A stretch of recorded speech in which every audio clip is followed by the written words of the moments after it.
श्री शिवाय नमस्तोभ्यम दोस्तों। आप सभी लोग जानते हैं कि 25 नवंबर को बैकुंठ चतुर्दशी का दिन है।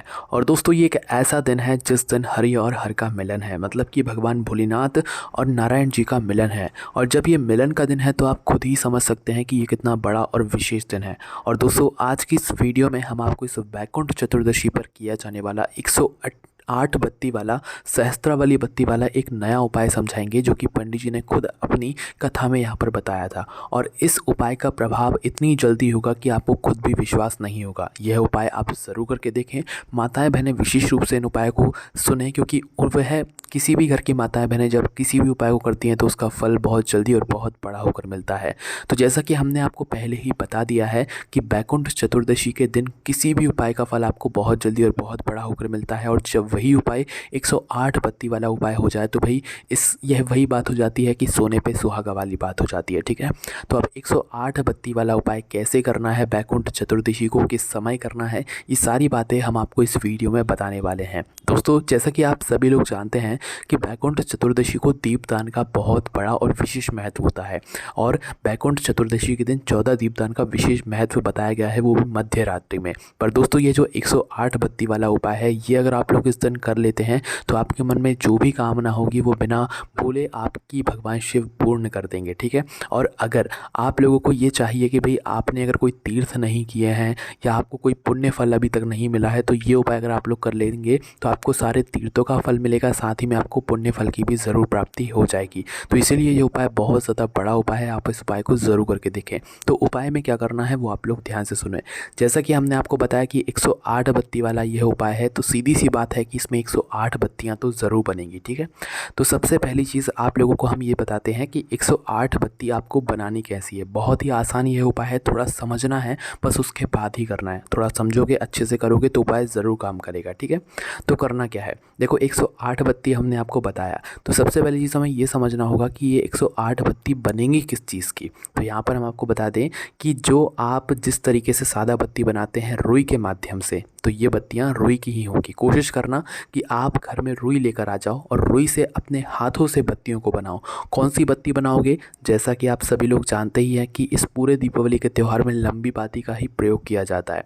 तो आपको इस 108 बत्ती वाले दीपक में लंबी बत्ती ही बनानी। कितनी बड़ी बनाओगे, जितनी आप नॉर्मली जो है लंबी बत्ती बनाते हो उतनी ही बड़ी बनाना है, कुछ अलग से नहीं बनाना है। बस यहाँ पर फ़र्क ये रहेगा कि ये जो आप बत्तियाँ बनाएंगे ये बत्ती थोड़ी पतली पतली बनाइएगा, क्योंकि 108 बत्तियाँ आप लोग बना रहे हो और इन 108 बत्तियों को हमें मिलाना भी है।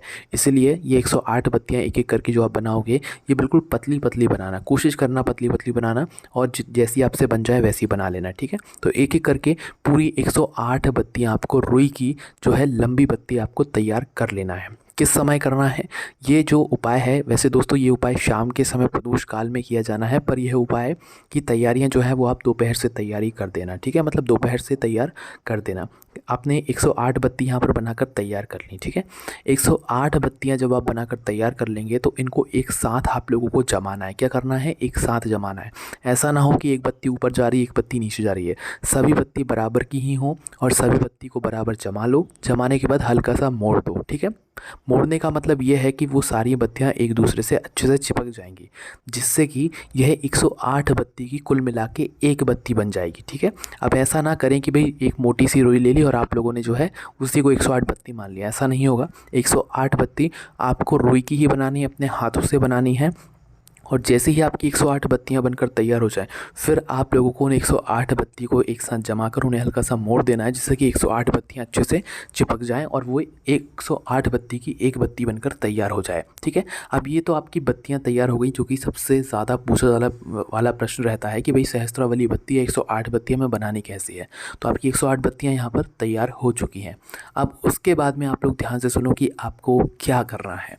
तो देखो 108 बत्ती बनाने के बाद इस बत्ती को आपको कहीं पर तो रखना पड़ेगा, तो वो कहाँ पर रखना है, तो इसके लिए आप लोगों को जो है एक मीडियम साइज़ का या थोड़ा सा बड़ा दीपक आपको लेना पड़ेगा। क्यों लेना पड़ेगा, क्योंकि ये बत्ती जो रहेगी ये बड़ी हो जाएगी, और अगर आप लोग छोटे दीपक भी ले लेते हैं तो भाई वो कुछ समय भी नहीं जल पाएगा। ठीक है, तो इसलिए थोड़ा बड़ा साइज़ या मीडियम साइज़ का दीपक ले लेना। उस दीपक के अंदर फिर इस बत्ती को रखना, जो 108 बत्ती की एक बत्ती आपने बनाकर तैयार करी है ना, इसको उसके अंदर रख लेना। अब इसके अंदर डालोगे क्या चीज़, तो देखो इसके अंदर आप लोग क्या डालोगे, शुद्ध देसी गाय का घी। क्या डालोगे? शुद्ध देसी गाय का घी ही डालना है, मिलावटी मत डालना उपाय, वरना काम ही नहीं करेगा। ठीक है, तो यहाँ पर आपने एक शुद्ध देसी गाय का घी भी यहाँ पर डाल दिया है। अब उसके बाद में दोस्तों आप लोगों को क्या करना है वो सुनो। देखो शाम का समय जब हो, शाम का समय कब होगा? लगभग 6 बजे के बाद से, शाम के जो 6 बजेंगे बैकुंठ चतुर्दशी के दिन 6 बजे के बाद से जब आपको समय मिल जाए, जब आप लोग ये उपाय कर लेना। ठीक है, पर उपाय की तैयारी पहले ही करके रख लेना। तो आपका ये दीपक तैयार हो गया है, आपने घी का मतलब यहाँ पर घी भी डाल लिया है। अब इस दीपक को लेकर आपको कहाँ पर जाना है? तो देखिए यहाँ पर आपको शाम के समय, लगभग बैकुंठ चतुर्दशी के दिन ही शाम के समय 6 बजे के बाद कभी भी इस दीपक को अपने घर से किसी एक प्लेट के अंदर लेकर जाना है। जलाकर नहीं लेकर जाना है, बिना जलाए ही लेकर जाना है। ठीक है, और ध्यान रखिएगा कि आपकी पत्ती अच्छे से मतलब गीली हो गई हो घी के अंदर, क्योंकि जब तक वह घी के अंदर गीली नहीं होगी तो वो दीपक अच्छे से जलेगा कैसे, है ना। तो आपको करना क्या है, आपको कहाँ पर जाना है? किसी भी शिव मंदिर में। कहाँ पर? किसी भी शिव मंदिर में जहाँ पर शिवलिंग विराजित हो। ठीक है, तो आपके घर के आसपास जो भी शिव जी का मंदिर हो वहाँ पर आप लोग जाइएगा, है ना। वहाँ पर जाकर आप लोगों को क्या करना है कि भगवान शिव जी के मंदिर के अंदर प्रवेश करना है। प्रवेश करने के बाद शिव जी के शिवलिंग के पास में बैठ जाना है।